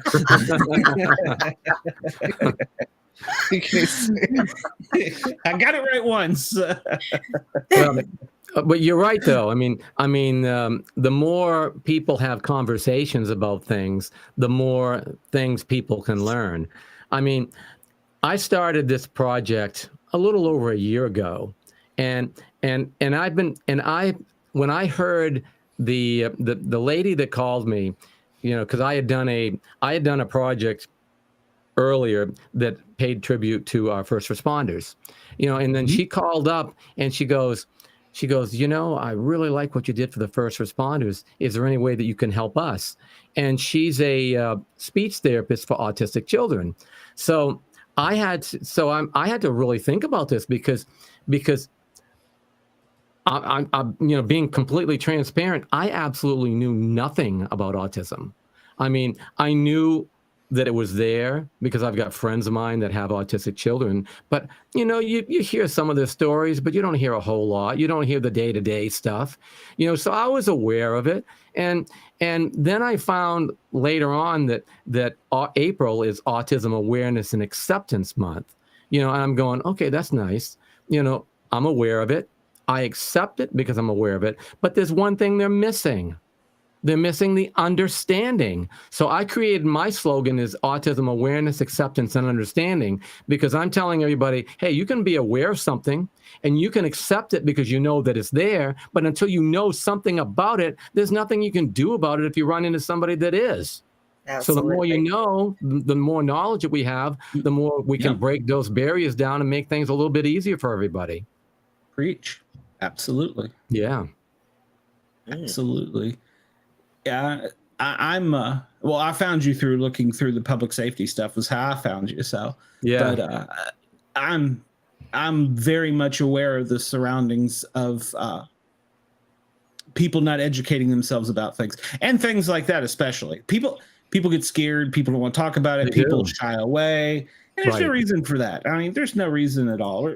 People are people, you know? So That's right. That's right. I mean, you know, it's just a situation of people are a little bit, when they come across somebody that's a little different from them, and it can be anything. It doesn't have to be autism. It could be Parkinson's. It could be Alzheimer's. You can name off a litany of things, you know, but the thing is if they don't know that much about it, then they kind of walk on eggshells because, oh, I don't want to say anything that might insult them, or I don't want to do anything. And that's basically because they don't know it. You know, so if we as a human race want to understand more things about other people and make this a little bit better, you know, open your mind up a little bit and get a little knowledge of some things, you know, because you don't have to be the PhD of everything. You just need to have enough knowledge so that you know how to take and handle it. Just like you brought up the Heimlich. You know, I mean, it's something simple like that if a few people know it, then all of a sudden they're not afraid of it anymore. It's like, okay, I can help this person. You know, same thought. Right. You know, I only have one leg, and a lot of times when I go to the store, little kids will stare and their parents get angry at them. And I tell them, no, it's okay. Right. You know, and I try to communicate that I'm human. It might look scary, but you know, it's okay. Right. You don't have to be afraid. And so, yeah, I understand, you know, any kind of thing that's different about anybody, no matter what it is, if you don't educate yourself on it, then don't open your mouth about it. And the great thing that you just brought up is kids. You know, you know, it's like kids aren't afraid to say anything, you know, and that's the beauty of it, you know, because kids, they just say stuff. You know, they just whatever's on the top of their mind, you know, they say it, and there's no malice there. There's no. It's like it's sometimes you know, kids just want to know. You know, they're inquisitive. You know, they see somebody that's different. It's like, how come he's different than me? You know, it's like I've got a friend of mine that was telling me that she has an autistic son. I think he's 8, and then she's got another son that was her autistic son's 12, and her other son was 8. And then she had to explain to the 8-year-old why her 12-year-old son was different than he is. You know, but he wanted to know, you know, because he was inquisitive and he wasn't being, you know, there was no malice there. So if we as adults, okay, we're supposed to be the ones with brains, right? You know? Yeah. I mean, so if we as adults could put down some of those fences and those walls and be more inquisitive like kids are, with no malice, just wanting to know and gather more knowledge so that we can communicate more about the differences that we have, society might be a little better. Right. Absolutely. I agree. Here's something I want to ask about the autistic research and support area. Has there been any efforts or studies going toward pointing you know how a lot of the autistic guys, they're really good at one thing, like crazy good at it, Right? Obsessed with it. I just wonder if there's been any studies to find that in that crowd and make them more accepted like that. Yeah, that's a good question. You know, because I know several different people that I've talked with, and like one of them, their son, you can ask him anything about sports going back to 50 years, and he's only like 30 years old, you know, and he can tell you, you can say, what was great on September 15th, 1950 in the NFL, and boom, right off the top of his head, he'll tell you, you know, so, and they are there. And then there's, I was talking with a radio station over in the UK, and they've got an autistic guy that comes in that does all their graphics. And he goes, man, he does graphics better than anybody that we know. So there are people out there, that are super smart, super intelligent on things. They get fixated on something, and they can know it. There was a kid in St. Louis that works for a major grocery store over there, and music is his thing. So he loves Michael Jackson. So he'll go out there to get the grocery carts and do the moonwalk all the way back to the carts, and people will take pictures of him and send it to different people because it's part of their thing that they do. So I'm sure there must be some, but I can't tell you honestly about that because I've never gotten into that deep yet. But it's a good question for me to ask somebody. Oh yeah, it just seems like in kind of like those Umbrella Academy when they were all figuring out their superpower. Right. Like something like that. Yeah, I'm sure that with in today's society, I mean, everybody does studies about everything. So I'm sure there's got to be a study about that. And that's a good question. I'm glad you asked it because now I don't know the answer to that. So now you can best believe it. I'll find out. It's going to bug you to death. It will. But that's a good thing. Well, the great thing about this whole thing is that I'm meeting people of varying levels of autism. I'm meeting people that have kids that have varied levels, and they're telling me so much information. And it's like I'm able to use it in other interviews that I do. It's like somebody will tell me something today, so let's say, and then a few days later I'm talking with someone else, and he or she will bring something up, and I'll say, oh, hey, how about this? And I'll bring up something that I talked about today, and then they'll expand on it themselves, because the one thing that I find that's very intriguing about this, and it's pretty much the same in everything. Like if you was to come to me and say, okay, I want you to produce a record for me, and I'm going to tell you the levels and the stages of what it takes to produce that record. Now you go to other producers in Nashville or New York or LA or whatever, and you say, hey, I want you to produce a record for me. How does it work? They're probably going to tell you about the same type of story that I told you. Then you've just got to figure out, okay, which one do I trust? Which one's got the best quality? Who am I going to use? Well, when it comes to stories of autism, it's the same thing. You'll hear stories from people that living the same life, but they've got so many similarities, but they're so different from each other because of the personalities. So I learned so much from these people, and I mean it's just overwhelming to me. Sometimes they'll tell me so much stuff, and I'm going to go, okay, there's no way that I can absorb all this, But if I can absorb just this much, so that I can gain this much next time, then it's just a little bit more knowledge that I can have and help me have the ability to carry on, somewhat intelligent conversation with people. Yeah, and people who have autism all have different stories also because they have different. I want to say they all go to different abilities. Like some are really smart at math, and then you've got others that are talented in drawing, and then you've got, so they have all different steps of autism. Yes. So I think that it's really neat when they can, all get together and share that experience. So that's pretty nice. Yeah, I had a guy today tell me that he thinks that everybody in the world is autistic. It's just that it's just different levels because everybody has their quirks. He goes, and maybe that's part of autism, but we just don't recognize that as autism because we're highly functional.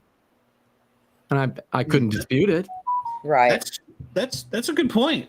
Yeah. There's been many a day when I woke up and thought, man, there's just something wrong with me. So yeah, I agree. So, yeah. I mean, it was just really great. And then he also told me about two people that he was working with. They both were autistic kids. I can't remember the age, and they got mad at each other, and they weren't talking. And then he was trying to explain to one of them, saying, "Well, he's a different personality. You got to accept that personality, And he goes, "Yeah, but he's autistic just like me." And he goes, no, he's not. He's autistic, but he's not just like you because he's got different personalities, just like you have a different personality. And he had to kind of explain that out, so it's just an explanation thing of getting people to know that even though someone may be autistic, they can still have differences of opinions and have differences because their personalities are different, so same as us, Very true. Right. How did you say those kids were? I think they were like in their teens. Okay. That's a cool story. Yeah, I can see that he's just like me. Well, no, he's not. We're not poured in a mold. So Exactly. And that's the beauty of this. I'm meeting so many different people from all over the world, and I'm learning so much and I'm hearing all these stories, and that's why I decided that I needed to start my podcast, because I don't hear any of those type of stories on any other platform out there. And I just think that if other people can hear these stories and they can smile a little bit or hear something that they're going through that someone else went through, then maybe we can create a platform that can be good for everybody. Yes. That sounds awesome. Yeah, absolutely. It's like sometimes somebody just needs a hug. Sometimes you just need to hear something, Yeah, So- or a kick in the butt, Yeah. I get those more frequent than not. Me too. So I want to tell me about the Potsy from Happy Days. Tell me about him. He, you say you're recording with him now? Ralph Mouth, yes. Mouth. I'm sorry. Yeah, Donnie Most. Donnie. Okay, I said Potsy, didn't I? Sorry. Yeah. He's skinned to Davy. So, but never. He's a great guy. He's very humble, great singer. He's kind of like a Bobby Darin, Frank Sinatra, that swing style of music, Wow. Okay. and he's got such a rich voice. Matter of fact, I've got 3 songs up on iTunes that he did. One's "Ooh Baby Baby," the big hit back in the '60s, I think it was, with Smokey. And then I did a new version of "Smoke from a Distant Fire," and that was a big song for Sanford Townsend back in the '70s. Very up tempo. We turned it into a kind of big Frank Sinatra type ballad, and that went over well. And now we've just put out a Jump Blues. I love the way my baby sings the blues, the old Big Joe Turner song. Okay. And so all 3 of those are up on iTunes, so you can catch it. But he's just a great guy, great singer, great performer, humble. You couldn't ask for a better, for a celebrity, you couldn't ask for a better person to work with because there's just no ego there. Just really good. Okay, that's cool. This is probably going to sound like a stupid question because I remember growing up watching him, but how old is he now? Roughly. Just roughly. 69, I think. Okay. Wow, Yeah. that's awesome. He's still crooning. Yeah, he is. He is. He's got a lot of energy and he's got it happening. He does a really good job. So you've worked with many talents. What was the most difficult talent you've had to work with? And you don't have to name a name, just tell me they threw stuff at you or something. I've got to say I've been very fortunate in my whole music career. I've had people that's been every artist has their little idiosyncrasies that they deal with. They've got their egos that they have to keep in check at times. But I mean that's pretty standard with everybody. And I tell everybody that I either work with or potentially work with, or people that I'm not working with that ask me questions like this is ego. You have to have a certain amount of ego to do anything. I mean, just like doing what you're doing, hosting your podcast, you've got to have a little bit of ego to say, I can do this, and that's just a belief in yourself. Where the problem becomes, and same thing with musicians, singers, hockey stars, NFL players, it's when the ego goes, I'm better than anybody else. When you get to that whether you got a chip on your shoulder, that's when you have the problems. Luckily, I haven't had any of those. I've had people that's had little chips, but nothing major. They've all been willing to work, and they all understood that there's a certain dynamic that we have to have, and there's certain production values we have to have. I've been very fortunate. The one thing that I will tell you that's very humbling that I've had happen is because when I was growing up, I loved R&B. And because I loved rock and roll, and I wasn't as much into country as what some of my friends were, but I at least appreciated the fact that, just because I don't like country doesn't mean they're not good at what they do, but so now fast forward to, like say even 15 years ago, I'm starting to get calls from people that I grew up listening to saying, hey, we got to do a project together. We got to do something together. And it's like, I'm going, whoa, I just talked with, and just like when Donnie Most called me, I mean, I watched him on TV, it's like, man, I'm talking to Ralph Malph, it's kind of humbling that somebody like that's well-known or, would call you and say, hey, I really been watching what you're doing. I like what you're doing. Let's talk about doing a project. That's true. Great. That's true. That's neat. I like that. I've been fortunate. I really have. I've worked with I've been involved with some of the biggest stars and that are out there. Not that I produced them or did anything with them. I might have been at functions that we had different shows that they were on a show. I had somebody I was working with on a show, but we all collectively worked together, got to meet and talk, and so I've met a lot of people. I've had people call me saying I've had some of the biggest Motown stars out there call me and say, hey, we got to do something, and I'm going, well, this is pretty cool. I grew up listening to them, and now they want to work with me. So yeah, I've been real fortunate. Motown is one you don't hear from too often anymore, and that was big name back in the day. So yeah. It's Rusttown. Yeah. Well, what happened was when Barry moved to L.A., that kind of took some of the oomph out of it, But I guess that's it didn't hurt him too bad. But yeah, I had Motown's first PR guy. I hired him, and he worked with me for a few years promoting when I was producing in Jackie's Son, and Al Abrams. He was Motown's PR director for like 1959 to 1965, I think, or 66. And the story about him, this is something that I don't think anybody knows. And this is a great thing about stories of anybody, but he was always telling Berry Gordy, man, and he was like 19 years old, man, I want to work for your company. I want to work for Motown. And Motown really wasn't all that big yet. Barry had just been doing some recordings. So Barry dug into his box of 45s, and he gave him the worst 45 that he thought he produced. And he told Al, he says, get this played on radio and I'll hire you. So Al he went out and tried to get it. Everybody said, no, it's no good. And then back then they had this DJ that played on Saturdays they had this booth set up in this, not a mall, but a big store, and so Al kept bugging him. And finally, with like 5 minutes left on the show, the DJ said, give me that damn song. I'm just excited. And he put it on and he played it. And Barry and his friends were driving down the road, and they always listened to that song, that station. And all of a sudden he heard that song. And then that Monday, Al knocked on his door. He goes, when do I start?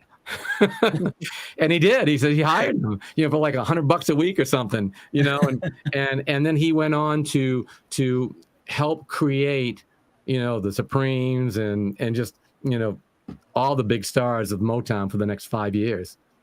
So stories like that I've heard, being around people that's kind of cool too. That's great. Yeah, there's a lot of history around Motown. Oh, there is. And in the Grand Ole Opry, you're there in Nashville, so I'm sure you've played there. Or I've been backstage many times. I haven't been at the Grand Ole Opry in a few years because the pandemic shut things down. They changed everything, the way they did things.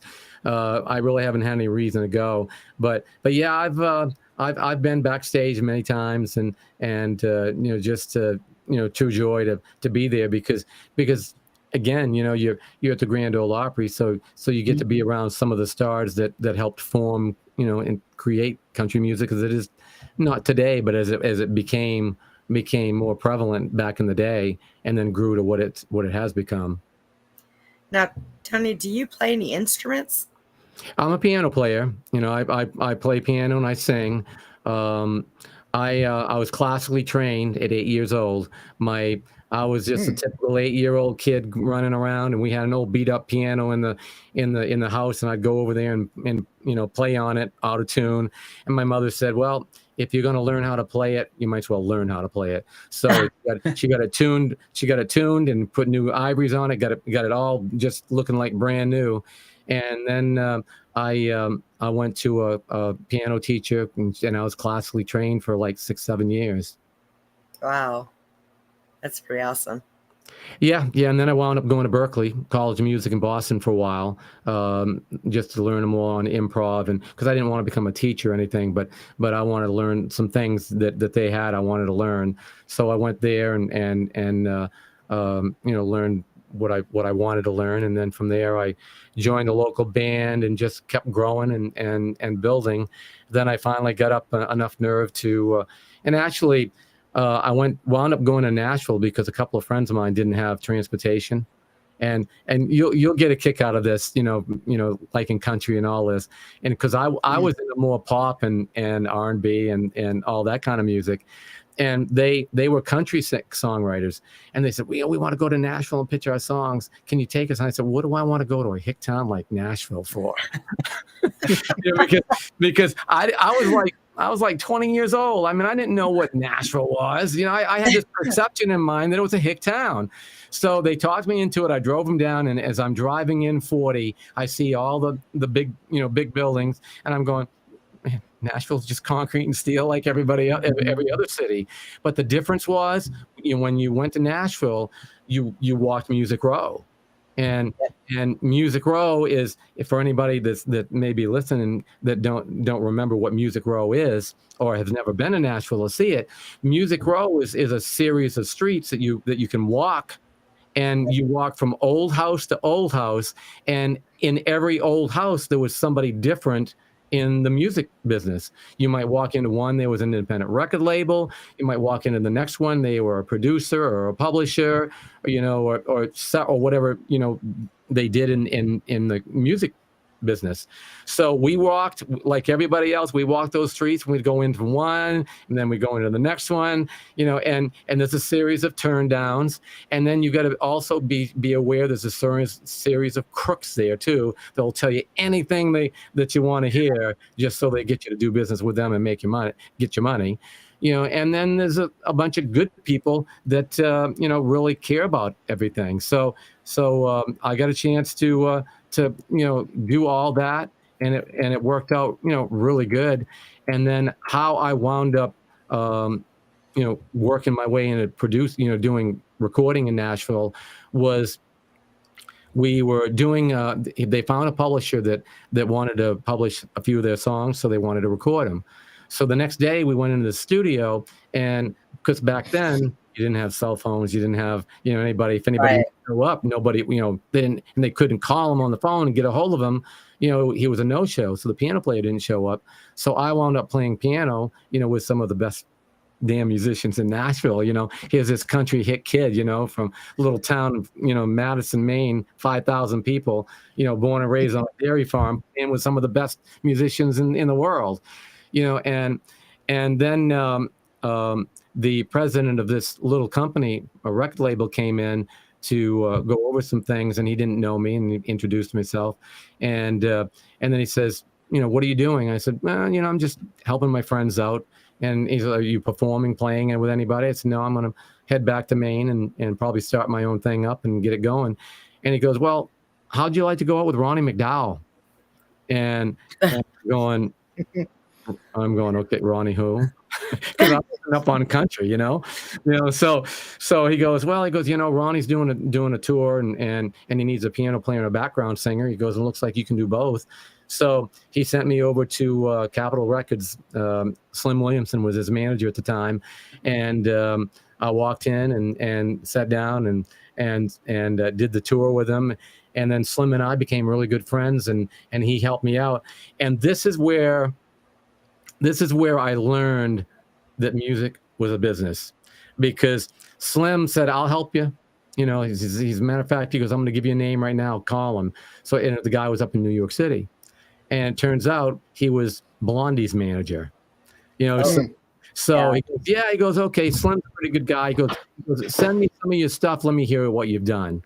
So I sent him a tape of what I'd done.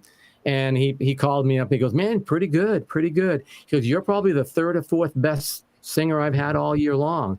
And I'm going, all right. You know, I mean, it's like, I'm gonna get a deal here. I'm gonna get a manager that can help.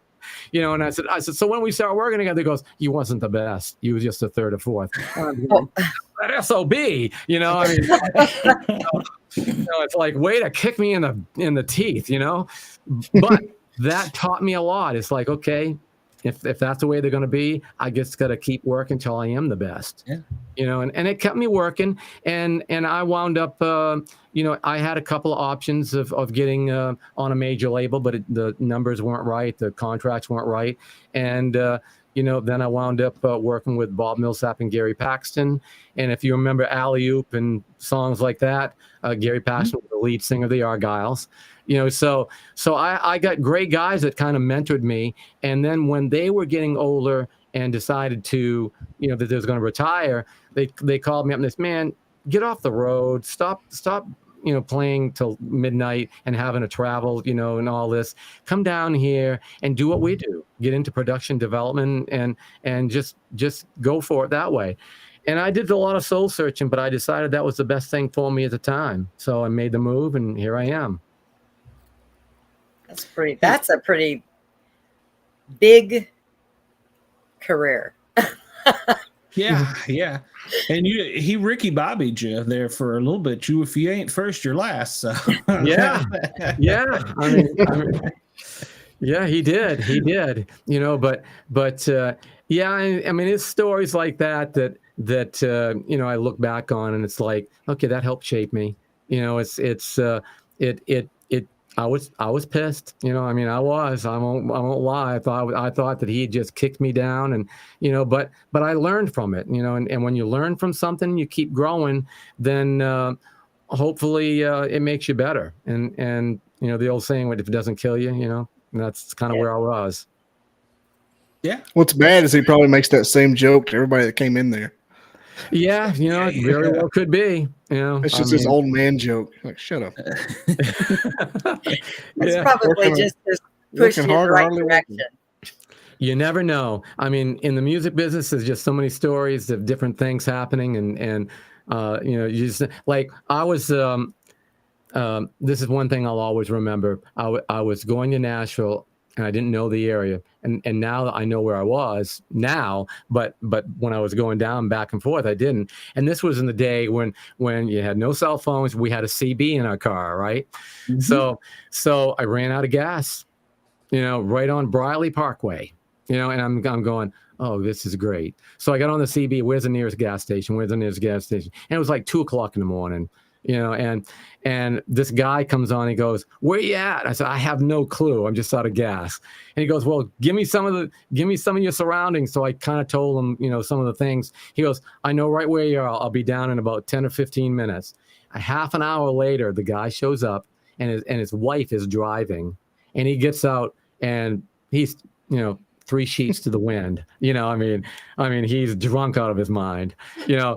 But he stumbles around and brings me 5 gallons of gas, and so I go, and she says he pulled me out of work. He told me that we got to get down here and help this kid. He's out of gas, you know. And I said, well, how much do I owe you? And he goes, don't worry about it. He goes, it might be me next time.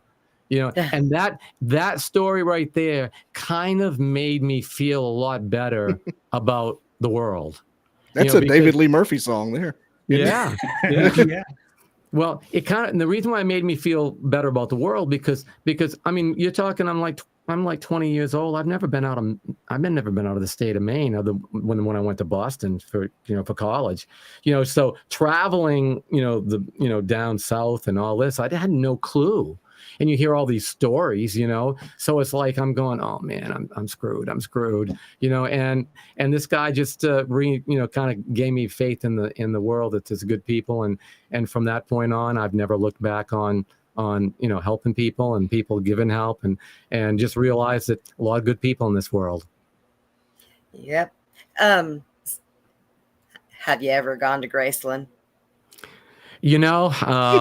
People can't believe this, but because I'm a huge Elvis fan, but I've been so busy doing stuff that I've never been able to make the trip over. And that's one thing that I've got to do, and I know that, because I'm only 3.5 hours away, and everybody goes, oh, but you're so close. But it's kind of like every state has its attractions, and I mean, I can think of big attractions in the state of Maine that people come to see from all over the country and all over the world that I haven't been to. And it's like, so some people don't even go out and see the attractions in their own state. So now here I am here, and I can say the same thing. Here I am in Tennessee. I haven't made the trip over yet. Well, hey, don't feel bad. I live like an hour closer there than you do, and I've never been. I've lived here for 40 years. Where are you now? I'm in Huntsville, Alabama, just south of Nashville. Okay, yeah. I've traveled down through there many times. Yeah, I've been there. I've been to Graceland once, but Nashville itself is a tourist attraction, so it is. Yeah, I'm up there all the time. Because when they took Opryland and turned it into Opry Mills, that ticked off a lot of people. Yeah. I mean, because that was like a big attraction there, and I miss it. And even today, I miss going down there because there was a lot of people that would go in there and go into the shows and play and perform, and it was a good spot. I remember Waylon Jennings and stuff being there at Opryland when I was there. Yeah. I mean, hey, it's a lot of those guys played over there. I mean, it's like you just never know. Back then, you just never know who you're going to run into. I remember going there as a kid. I loved that place. Yeah, it's a great place. I tell everybody will say, yeah, but it's changed a lot, right? I say, yeah, it has. And that's the sad part. In the last 20 years, oh my God, has it changed? Oh, you're talking about Nashville itself? Yeah. We go up there every 2 or 3 months for a concert or something, but it has changed since I was little. Well, it's like at one time, I think I counted like 25 cranes on top of roofs. It was just, wow. The skyline was cranes instead of the Nashville skyline. And there's a couple of studios in Nashville that have had like Paul McCartney, recording there. They tore it down and put up a damn condo. It's like, so it's not the same Nashville, unfortunately. It's changed dramatically. Glenn, I'm going to step out for a few minutes because we got to start the next show right after this. Tony, it was very nice meeting you. Oh, yeah. Same here. Great. And you have a good night, and I will be right back. All right. Okay, Brenda. Yeah. The one thing about Tennessee, and I think it's kind of that way with a lot of the Knoxville's what I'm more familiar with is Knoxville's good. Yeah. I feel like it is still a big city, but yet still in a way it's still of a small city, isn't it? Yeah, and Knoxville still got the ball from when they had the World's Fair over there. Yes, the Sun's Fair. Yeah, the Sun's Fair. Yeah. So, but it's one thing I've always enjoyed about Tennessee. I'm not originally from there. Originally, my father was military, so it was Washington D.C., and then we moved down that way. Okay. And then, but yeah, it's one thing I've always enjoyed about Tennessee, and is the people there seem to be just different somehow. I don't know if it's in the water or what it is, but they seem to be much nicer there. So they are. But it's like I've had people ask me, what's the difference between living in the north in Maine and living in Nashville in the south, and they'll say, how are the people? And I tell them, people are people. You've got rude people, you've got arrogant people, you've got mean people, and you've got nice people, and there's as many rude, arrogant, people down here in Middle Tennessee as there are any place in the world. It's just that when people come here, they're in there buying, they're paying, and it's like, y'all come back, and so that, if they don't have that pleasantry about them, then people aren't going to come back, so but with that said, there's a lot of good people here in Middle Tennessee. I know a lot of, I've been here for a long time now. A lot of people I live about 15, 20 minutes north of Nashville. And it's like now people, know me and it's like I've lived here all my life. There's just a lot of really good people, but yet, you're going to every now and then run across those people. They'll tick you off and you'll say, okay, well, I hope I never see them again, but that's any place.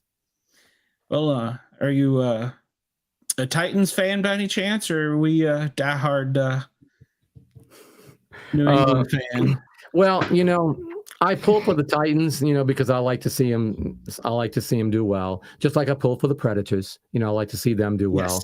Yes. But I'm still a Bruins, fan, and I'm still a Patriots fan. But I'm one of these. I'm a sports fan.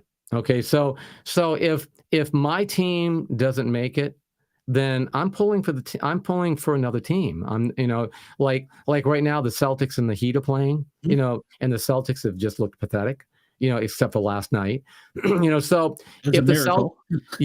if the Celtics lose tomorrow night at home, which who knows, I'll put, I don't have any problem pulling for the Heat, because they're a good team.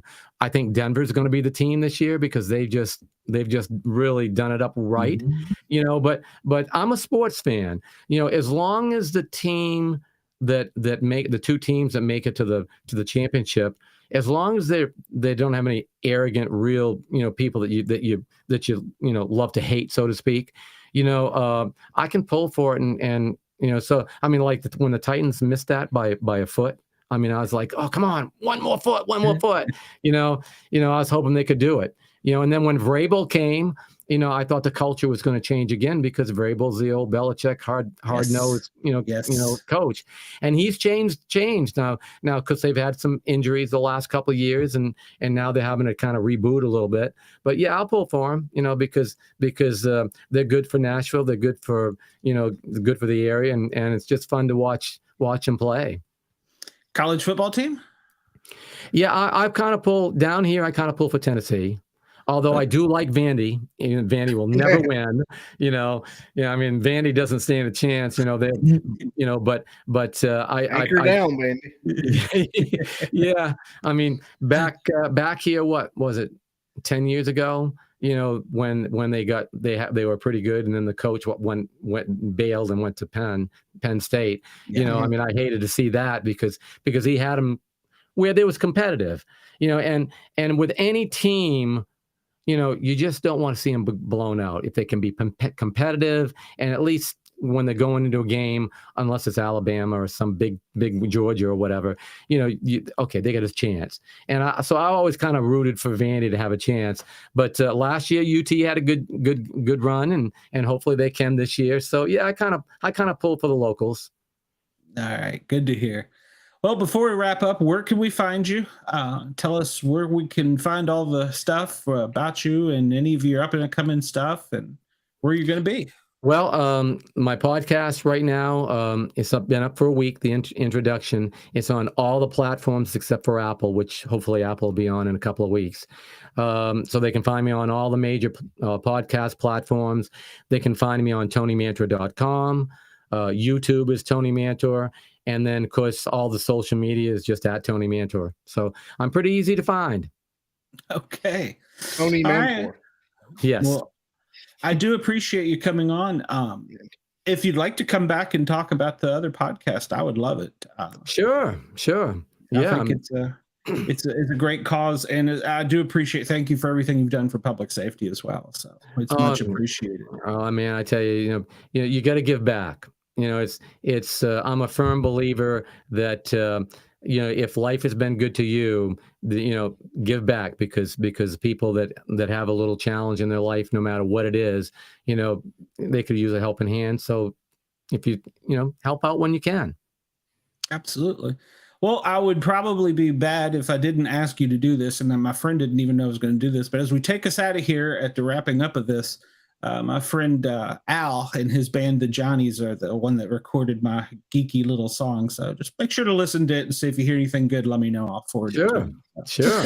You're All trying right, to follow your personal. guys. Well, he gives me the music for free, and he didn't even ask me. He didn't even know about it. It just hit me. I was like, well, heck, I'm using his song. This guy listens to more songs than I've probably ever heard of. So, I mean, short of my father being a DJ, I can't think of anything else that, that's got the tuned ear for it. So, but Tony, once again, thank you. I appreciate everything. And Bobby, hang tight. We'll have you two on here in the next show. And ladies and gentlemen, next week we have another new and exciting guest. You never know what's going to come out of our mouths. And so just make sure to tune us in next week. And here in just a little bit, we're going to have some serial crime shows coming up. So here we go with The John.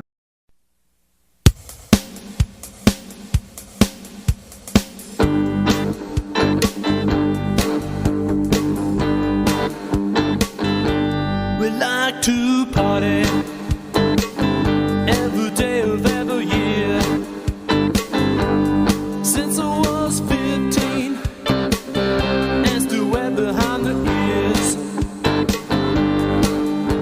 'Cause ever since then I've been hooked on the taste of beer. Well, we think we're really cool, 'cause we're sitting by the pool with girls all around. Whoa, look what we just found. It's really, really cold, this last feeling taste, but we got beer. It was a girl from Spain, and Lolita was her name. Well, the zipper got stuck.